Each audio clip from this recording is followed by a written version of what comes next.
அண்ணா வணக்கம். வணக்கம் தலைவரே, வணக்கம். எப்படி இருக்கீங்க? நலம் நலம். நீங்க நல்லா இருக்கீங்களா? நல்லா இருக்கேன், நல்லா இருக்கேன். அரசியல் சொல்லுங்க. பரபரப்பு மிக கடுமையா போய்க்கிட்டு இருக்கு. இப்போ அது அரசியல். ஆமா, அரசியல் அதாவது தமிழ்நாட்டு மக்களே ஒரு பரபரப்பான ஒரு சூழ்நிலையில இருக்கிறாங்க. அதைத்தான் அரசியல்வாதிகள் விரும்புறாங்க. நடப்பு அரசியல்வாதிகள் அதை விரும்புறாங்கல்ல. இப்போ மக்கள் நிம்மதி இருக்கணும். கள்ளக்குறிச்சியில அந்த விஷச்சாராயம் குடிச்சு மக்கள் கொத்து கொத்தா செத்துருக்காங்க. 40 பேர்கிட்ட நெருங்கிருச்சு அந்த சாவு எண்ணிக்கை. ஆமா, இந்தியாவுல எங்கேயும் நடந்திருக்காது. உறுதியை தமிழனுக்கு ஒரு மானக்கேடு. இப்போ அதற்கு அந்த அதை பார்வையிடுறதுக்கு நம்ம புதிய கட்சியின் புதிய கட்சியை தொடங்கி இருக்கிற நம்ம தமிழக வெற்றி கழக மன்னிக்கவும் தமிழக வெற்றி கழக தலைவர் விஜய் போறதா ஒரு கேள்வி. அது குறித்து நீங்க என்ன நினைக்கிறீங்க? அவர் நடிகர் தான் தலைவரே, நடிக்க போறாரு. அவரு இப்ப ஒரு ஒரு ஒரு அவர் கட்சியோடயோ இல்ல அவரோட தொண்டனோ ஒரு அகால மரணம் அடைஞ்சிட்டாரு, அது பெரிய துக்கம் அப்படின்ற போது போகலாம். ஆனா இப்ப இவங்க என்னன்னா 40 பேர் விஷச்சாராயம் தெரிஞ்ச ஏற்கனவே ஒரு தம்பி விஷச்சாராயம் குடிச்சுதான் செத்துருக்காரு. அந்த அளவுக்கு தான் அந்த ஊர் மக்கள் போறாங்க.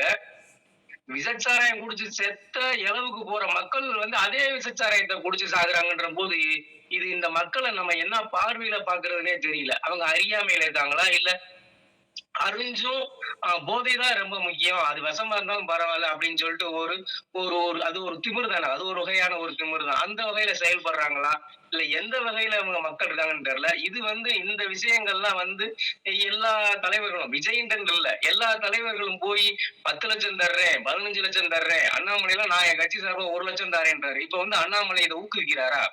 ஒரு பொண்ணு விளையாட்டு போட்டியில பங்கு பெறுதுன்னு வைங்க, அம்மா அப்பா இல்லைன்னா ரொம்ப சிரமப்படுற குடும்பம், ஒரு படிக்க வழி இல்லாத ஒரு பிள்ளைக்கு நான் 1 லட்சம் ரூபாய் தரேன் படிக்க வைக்கிறேன் அப்படின்னு சொல்றது நல்ல அரசியல்வாதிக்கு அழகு. அதை விட்டு ஏற்கனவே விஷச்சாராயம் குடிச்சு செத்து போன அளவுக்கு போய் விஷச்சாராயம் குடிச்சு 40 பேர் சாகுறாங்கன்ற போது இதை நம்ம வெளிப்படையில இருந்து பாக்குற போது ஏன் இந்த கூட்டம் இப்படி இருக்கு, இவ்வளவு ஒரு ஒரு ஒரு கேவலமான கூட்டமா தமிழ் கூட்டம் அப்படின்ற ஒரு பார்வையில போகுது. அங்க போயிட்டு அவர்களுக்கு தமிழர்கள் யார் என்று தெரியாது. அவங்க ஒரு சாதி அமைப்புல இருப்பாங்களே தவிர அவங்கள தமிழர்கள் அப்படின்லாம் தெரியாது அவங்களுக்கு. நாம வேணா அவங்க திராவிடர்களாவே இருந்தாலும் வெளியில இருந்து பாக்குற ஆந்திராவிலயோ கர்நாடகாவிலயோ பீகார்லயோ எப்படி பார்ப்பாங்க? தமிழர்கள் தமிழ்நாட்டு மக்கள் தமிழர்கள் தானே பார்ப்பாங்க. அது தமிழருக்கு ஒரு இழுக்காத்தான் தெரியுது. ஆனா இந்த ஒரு கேடுகட்ட செயலை அரசியல்வாதிகள் எல்லாரும் போய் அப்படியே நின்று எல்லா அரசியல்வாதிகளும் போறாங்க. தமிழக வெற்றி இக்கழகத்தோட தலைவர் மட்டும் இல்ல, எல்லா தலைவர்களும் போய் நான் அதை தரேன் இதை தரேன். என்ன அந்த பிள்ளைக்கு ஒரு பிள்ளைக்கு நீங்க என்ன ஊக்குவிக்கிறீங்களா? ஒரு பொண்ணு ஏதோ ஒரு முடியாத பிள்ளை ஒரு ஓட்ட பந்தயத்திலேயோ இல்ல படிப்புலயே ஜெயிச்சிருச்சுன்னு வைங்க, வெற்றி அடைஞ்சிருச்சுன்னா அந்த பிள்ளைக்கு அடுத்தடுத்து நல்ல நிலைமைக்கு போகணுன்ற போது அவங்க பரிசு தொகையை அறிவிக்கிறது தவறு இல்ல. இது என்னோட பார்வையில திமிருக்கு செத்தது மாதிரி தான் தெரியுது. இதை போய் ஏன் இவங்க ஊக்கி வைக்கிறாங்க, இதை போய் ஏன் இப்படி இதை ஒரு ஒரு ஒரு அரசியலா செய்யறாங்க அப்படின்றது எனக்கு ரொம்ப ஒரு ஒரு தப்பான செயலா தெரியுது. அதைத்தான் விஜயும் செஞ்சிருக்காரு. எனக்கு என்ன சொல்லுதுன்னா, இப்போ பீகார்ல ஒரு முதலமைச்சர் இருக்காரு நிதிஷ்குமார் அப்படின்னு. அவர் என்ன சொன்னாருன்னா, கள்ளச்சாராயம்னு தெரிஞ்சு நீ குடிச்சு செத்தா நான் எதுக்கு உனக்கு அனுதாபம் தெரிவிக்கணும், எதுக்கு உனக்கு காசு தரணும்னு சொன்னாரு. ஆனா நம்ம நாட்டுல என்னன்னா, இவங்க எல்லாருமே எல்லா கட்சி தலைவரும் போய் ஒப்பாரி வச்சு அழுகுதான். அதுல இந்த விஜயும் போய் இப்போ அழுகுறாரு. அதை ஊக்குவிக்காரா, இல்ல இப்படி நீங்க செத்தா நான் வருவேன் அப்படின்னு சொல்றாரா, என்னன்னு நமக்கு ஒன்றும் புரிய மாட்டேங்குது. அதை நீங்க தான் மீண்டும் அந்த வார்த்தை தான் சொல்றேன். விஜய் ஒரு நடிகர், அவங்க நடிக்க போயிருக்காரு, அவ்வளவுதான். அவர் பாத்தீங்களா அவர் ஒரு போராட்ட களத்தில் மரணம் அடைந்தவர்களை போய் பார்த்தா அது அது அதோடைய இது வேற. ஒரு ஏதோ ஒரு ஒரு விபத்து நடந்துருச்சு, ஒரு கட்டடம் சரிஞ்சிருச்சு, அதெல்லாம் பரவாயில்லை.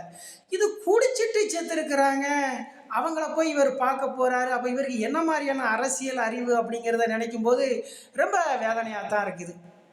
இல்ல, விஜய் மேல நம்ம குற்றம் சொன்னாலும் அவர் எல்லா நிகழ்வுக்கும் போயிடுறாரு. இப்ப யாரு ஒரு துக்க நிகழ்வா இருந்தாலும் மகிழ்ச்சியா நிகழ்வா இருந்தாலும் அவர் அரசியல் கட்சி ஆரம்பிச்ச பிறகு எல்லாத்துக்கும் போறாரு, எல்லா நிகழ்வுக்கும் போறாரு, எல்லா துன்பமான செயல்களுக்கும் போறாரு. அது போறது சரிதான். ஆனா இந்த மாதிரி செயல்களை ஊக்குவிக்கிற மாதிரி அரசியல்வாதிகளோட செயல்பாடு இருக்குது ரொம்ப கவலைக்குரியதா இருக்குது.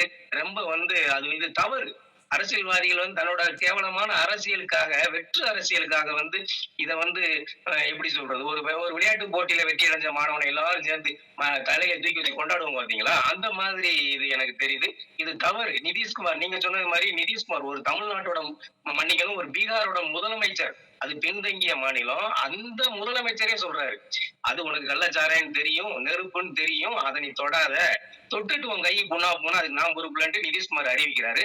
ஆனா நம்ம திராவிட மாடல் ஸ்ட்ரோக்கு கருணாநிதியோட வாரிசு என்ன செய்யறாரு? ஏற்கனவே ஒரு தடவ 22 பேரு கள்ளச்சாராயம் குடிச்சு விழுப்புரத்துல 19 பேர் இறந்து போனாங்க. விழுப்புரத்துல.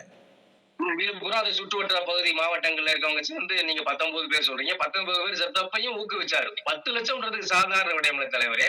அதுலயும் இந்த திராவிட மாடல் செஞ்ச பெரிய தப்பு பாத்தீங்களா? போன தடவை கள்ளச்சாராயம் ஊத்தி குடுத்தாங்க பாத்தீங்களா? அவங்களுக்கும் இவங்க ஊக்கத்தொகை 50,000 குடுத்தாங்க. இப்ப இந்த வட்டம் ஒருத்தர் அவரு பேர் என்னமோ சின்ன காளையா ஏதோ ஒரு சின்ன சின்ன மாடான்றார், சின்ன கண்ணுன்னு நினைக்கிறேன். அவருக்கு 50,000 குடுக்கணும்னு சொல்லிட்டு நான் இந்த காணொலி மூலியமா நான் இந்த தமிழ்நாடு அரசுக்கு திராவிட மாடல் அரசுக்கு கோரிக்கை வைக்கிறேன். இது வந்து மிகப்பெரிய ஒரு தவறுதான். இதெல்லாம் அறிவு சார்ந்த தமிழ் சமூகம், அறிவு சார்ந்த தமிழ் மக்கள், தமிழ்நாட்டை வாழ்ற மக்கள் வந்து சிந்திச்சு இந்த மாதிரி கலைகள் திராவிட மாடல் அரசே கலை மாதிரி தெரியுது. இந்த கலையை சீக்கிரம் புடுங்கி எறிஞ்சா நாடு நல்லா இருக்கும், இந்த நாட்டு மக்கள் நல்லா இருப்பாங்க, நம்மளுக்கும் இந்த கேடுகள்லாம் இல்லாம இருக்கலாம். நன்றி அண்ணா. சொல்லுங்க. நன்றி.